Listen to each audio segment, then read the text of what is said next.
The first sign I'm about to show you is subtle, silent, and it's the one that quietly destroys more men than they realize.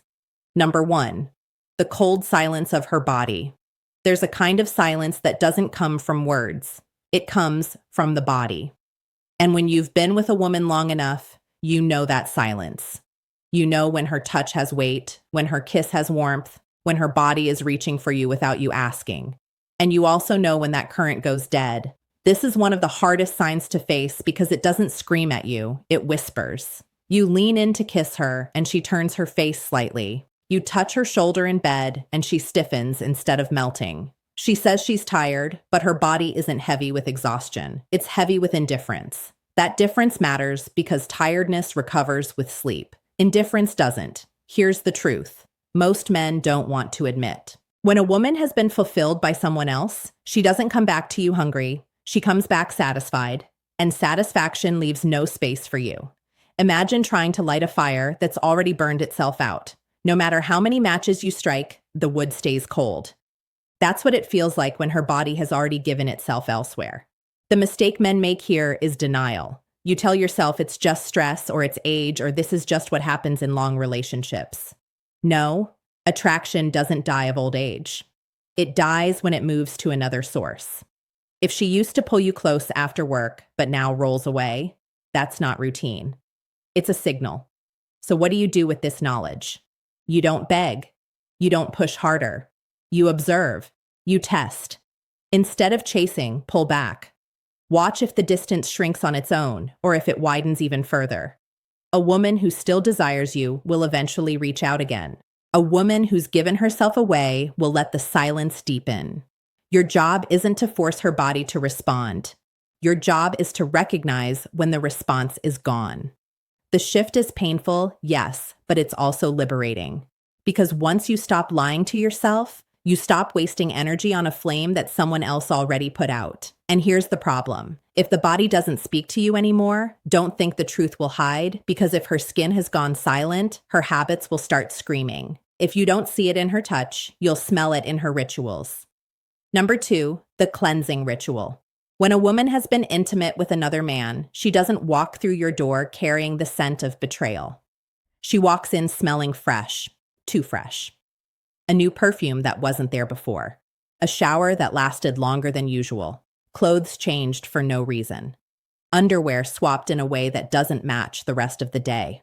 On the surface, it looks like self-care. In reality, it's a cover-up. This is what I call the erasing ritual. She's not just cleaning her body, she's trying to clean her conscience. And most men miss it because they want to. You tell yourself she just likes to feel fresh or she's trying a new scent. That's how you gaslight yourself because you don't want to face the darker possibility that she's removing the traces of someone else before you notice. Here's how it works. A woman knows her body tells stories. Skin holds on to smells. Hair carries traces. Clothes remember contact. So she scrubs, she sprays, she hides the evidence under lavender and soap. And the irony is that the more she tries to erase, the louder it becomes. That sudden obsession with hygiene isn't a random act. It's a pattern. Let me be clear. This doesn't mean every shower equals betrayal. That's not the point. The point is change. If she never cared much about rushing to the bathroom after work, but suddenly does. If she's suddenly guarding her laundry like it's classified, you pay attention. Psychology isn't about absolutes. It's about shifts. It's about noticing what no longer fits the rhythm of who she was with you. So what's the move? Stop excusing the inexcusable. Don't laugh it off. Don't pat yourself on the back thinking, at least she's taking care of herself. No. Observe. Connect the dots. If this ritual repeats, if it always comes with that too perfect smile afterward, you know what's going on. The mistake men make is ignoring their nose and their gut. You smell the perfume, but you call it fragrance instead of deception. You notice the over-cleanliness, but you label it personal growth. That's how you become an accomplice to your own replacement. The solution is awareness. When the pattern shows up, you don't confront with rage. You acknowledge with clarity. You don't need to accuse. You need to see, because once you see it, you can't unsee it. And that clarity changes how you show up. But here's the thing, Hygiene is just the surface. Underneath, the game goes deeper. Because when her body is clean, she still has to deal with her emotions. And guilt has a way of spilling out sideways. Number 3, the blame game. Unjustified irritation. When guilt becomes too heavy for her to carry, she doesn't confess it. She transfers it. Suddenly, you're the problem. You walk through the door, and instead of a hello, you get a complaint. You load the dishwasher wrong. You're too quiet. You're too talkative. Whatever you do, it's not enough. That irritation isn't random, it's strategy. Here's the psychology behind it. If she paints you as the villain, she doesn't have to feel like the betrayer. She rewrites the script in her head. In her version, she didn't step outside the relationship because she wanted to. She did it because you were inattentive or controlling or boring. This is projection at its sharpest. She can't handle the conflict inside herself, so she pushes it onto you. The trap most men fall into is defending themselves. You try to explain. You argue thinking logic will fix it, but you can't out-logic guilt. The more you defend, the more ammunition she gets to keep painting you as the bad guy. And before you know it, you're walking on eggshells in your own home. Here's the shift. Stop playing defense. You don't need to win the argument. You need to win your dignity. Next time she snaps at you over something ridiculous, don't rise to the bait. Don't beg. Don't debate. Look her in the eye and say calmly, "You don't need to fight to justify what you've already decided." Then step back, not out of weakness, but out of strength. You're showing that you see the tactic and you won't dance to it. That one move flips the dynamic, because when you don't play the role she wrote for you, her script collapses. Now the weight of her guilt sits where it belongs, with her. And you just claimed back your emotional ground. Men often ask me, but isn't staying silent weak? No. Weakness is letting someone bait you into chaos. Strength is control. You're not ignoring the issue. You're refusing to be manipulated by it. That's what separates a man being drained from a man standing tall. But remember this, projection is powerful, but it isn't the final mask. There's another battlefield where the truth shows up without her even speaking. A place no excuse can cover, and it's in her body itself. Number 4, the body doesn't lie. A woman can rehearse her excuses. She can mask her moods. She can polish her story until it sounds convincing. But there's one place she can't control. Her body. And this is where most men betray themselves. Not because they can't see, but because they refuse to look. You know her. You know her rhythms, her warmth, her reactions. That's why when something changes, you feel it, even if you don't want to admit it. Maybe she feels unusually tense or unusually relaxed. Maybe her responsiveness has shifted, either exaggerated or strangely absent. Sometimes it's subtle, sometimes it's glaring, but it's never random. Here's the cruel part. You don't need to be a doctor to notice. You need to be honest. Men often explain it away. Maybe it's hormones. Maybe she's stressed. And yes, those things can happen. But when the shift is sudden, when it doesn't fit the usual pattern, you owe it to yourself to pay attention, because ignoring what your senses already picked up is the fastest way to humiliate yourself. The mistake is thinking that by pretending everything's fine, you're saving the relationship. You're not. You're just postponing the collapse. A body that has been with another man carries an imprint, not always visible, but always felt. And when you sense it, but you force yourself to stay quiet, you're lying to yourself more than she's lying to you. So, what do you do? First, stop running from your intuition. If something feels off, don't shove it down. Let yourself register it. Second, stop overcompensating. Men often respond by trying harder, more affection, more patience, more effort in bed, as if more giving will fix what's already been taken. It won't. You don't win desire back by throwing effort at it. You win by recognizing when it's gone. Here's a practical step. Instead of chasing her body, step into clarity. If intimacy feels wrong, scale back and observe. Don't accuse, don't interrogate, just notice how consistent the change is. That awareness is your shield. It prevents you from investing more into someone who's already detached. And the deeper truth, if you ignore your senses, you're not being strong, you're being scared. Strength isn't denial. Strength is facing what you already know, even when it burns. But guilt doesn't always show up as coldness. Sometimes, to cover the cracks, she goes in the opposite direction. She turns warm, affectionate, even tender, in a way that feels almost too good to be true. And that's exactly what it is. Number 5, excessive affection, the theater of guilt. Not every betrayal looks cold. Sometimes it walks through the door wrapped in kisses, hugs, and a sudden wave of sweetness. And if you're not paying attention, you'll mistake guilt for love. This is one of the cruelest tricks because it plays directly on your hope. You felt her slipping away. You've sensed the silence, and suddenly she's holding your hand again, kissing you on the cheek, whispering, "I love you," with watery eyes, and your heart wants to believe it's real. You think she's coming back to me, but she isn't. She's trying to come back to herself. That affection isn't for you. It's for her conscience. Here's the psychology. After crossing the line, many women don't pull away. They pull closer. Not because they've rediscovered their desire, but because they need to silence the guilt.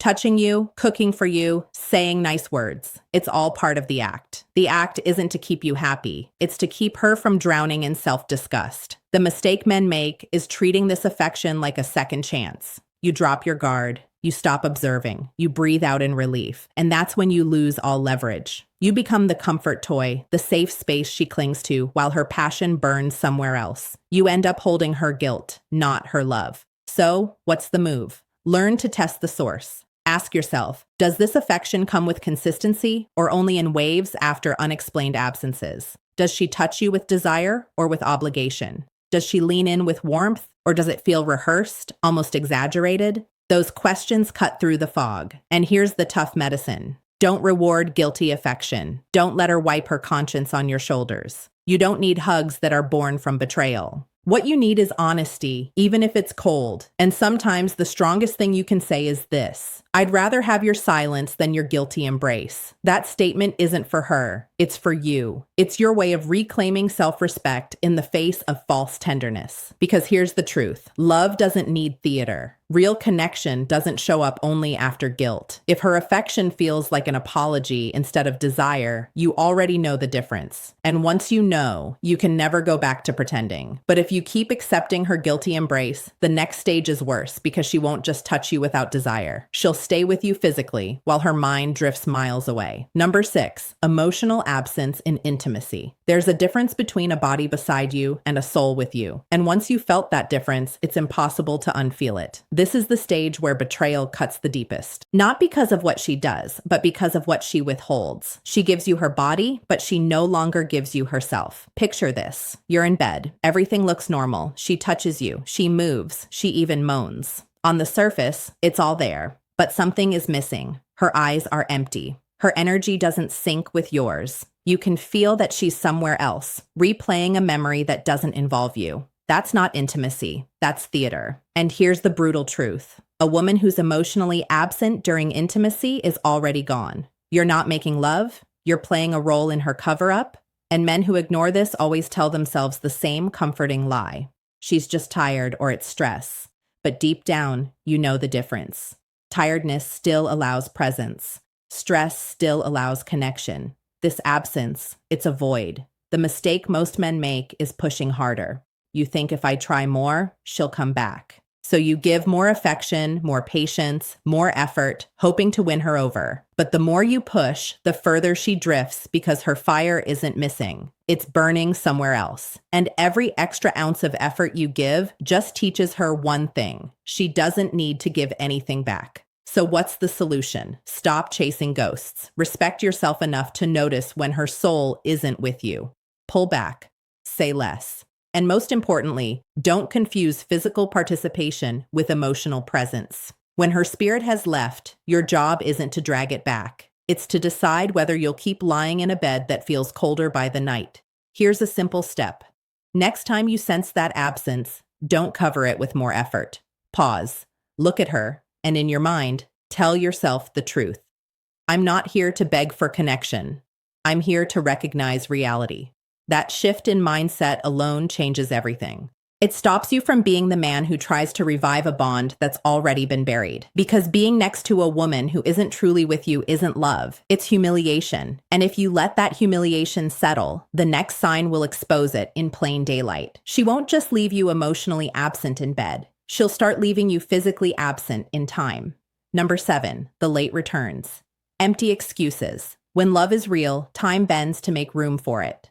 A woman who still desires you will find her way back to you, even on the busiest days, but when her fire is gone, suddenly the clock turns against you. She's late again and again, and every excuse feels thinner than the one before.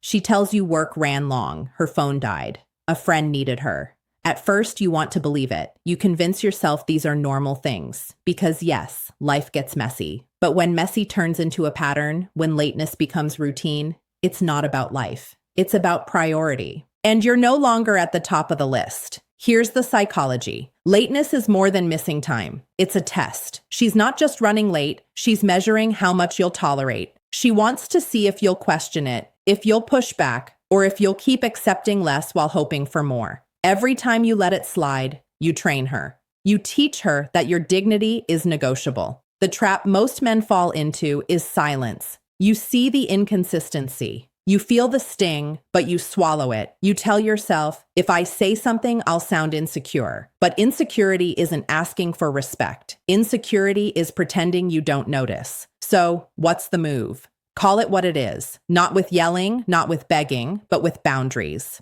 The next time she drifts in late with another flimsy story, don't interrogate. Don't demand details. Simply look at her and state the truth. You weren't here, and that tells me everything I need to know. Then let the silence sit. That silence is more powerful than any argument because it places the responsibility back where it belongs on her choices. Here's a practical step. Track the pattern, not the excuse.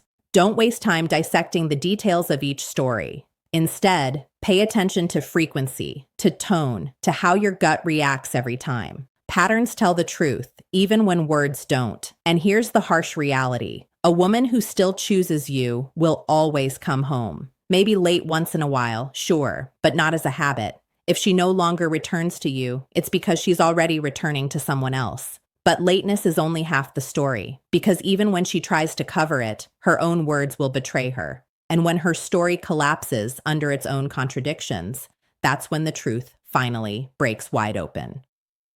Number 8, the collapse of her story. Stories are fragile things. They can be rehearsed, polished, and repeated. But the moment pressure builds, cracks appear. And when a woman has crossed the line, her story eventually collapses under its own contradictions. You've seen it before. She comes home late, words tumbling out too fast, details changing with each retelling. One night it's a coworker who needed help. The next time it was a last-minute errand. You notice the gaps, the mismatched timelines, the way her tone doesn't match her words. And most telling of all, you notice her eyes. They don't hold your gaze anymore. They dart, they drop, they flicker with unease. That's not stress, that's deception struggling to keep its balance. Here's the mistake men make. They demand airtight evidence. They want proof, a smoking gun, something undeniable. But the truth doesn't always come with a receipt. It comes in inconsistencies. It comes in the way her story unravels the more you listen. The harder she tries to control the narrative, the more obvious it becomes that the narrative is slipping away from her. So, what's the move? Stop playing detective. You don't need to gather evidence for a courtroom trial. You already have the signals, the changes, the silences, the patterns. When her story collapses, you don't argue with it. You step out of it. You don't beg her to make it make sense. You don't yell for confessions. You simply decide, I don't believe you and I don't need to anymore. That's not an accusation. That's a boundary. And here's the empowering shift. Once you stop demanding explanations, you reclaim your power.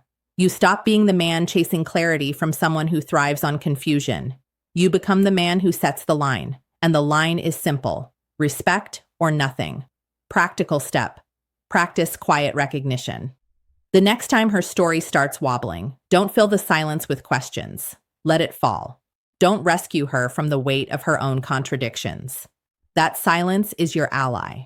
It exposes what words are trying to hide. And to understand this, you don't need to scream cheater to regain your dignity. All you need is clarity and the courage to act on it. Because when her story collapses, the truth is no longer the issue. The only issue left is your decision. Will you keep lying to yourself, or will you stand up for the man you know you are? And that's the final cut. Because after seeing all 8 signs, the real question isn't whether she betrayed you. The real question is whether you'll betray yourself by staying blind.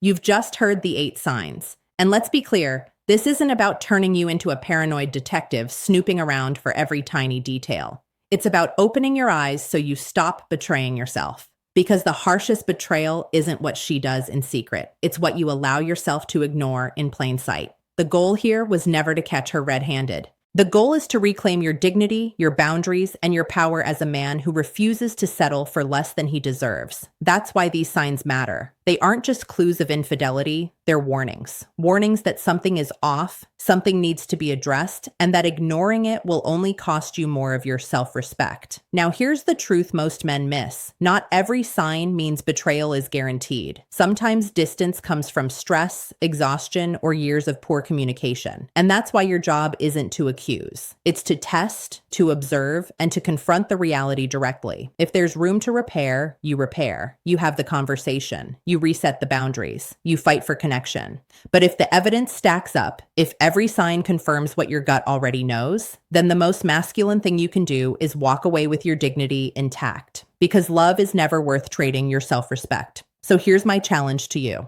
Pick one situation in your life where you've ignored your own instincts. It could be her sudden coldness, her constant irritation, or her stories that never quite add up. Don't push it aside this time. Face it. Decide whether it's a problem you can solve with her or whether it's the end of the line.